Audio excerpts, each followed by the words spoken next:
Okay, this is my new John Deere 772CH motor grader.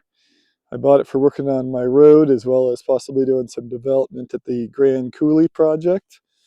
Cost me $40,000 from Great Northern Equipment in Spokane.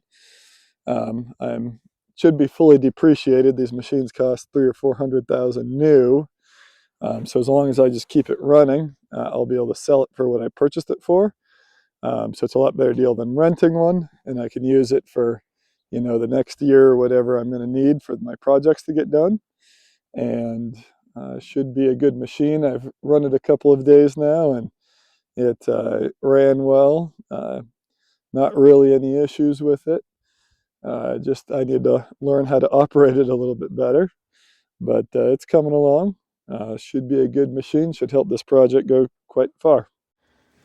Okay. Turn the key does nothing. Well, it won't turn on. So I'll stay down there. We gotta figure out how to turn it on. I think he put a jump pack on it yesterday after he delivered. He said it started up usually just fine, but I don't know if there's a secure lock or something, or a battery switch, or maybe just dead batteries.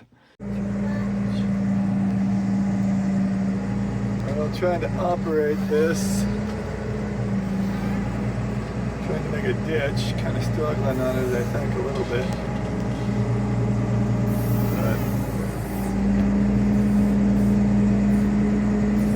But my old man advising me how to drive this thing, first time driving it. What do you think, buddy?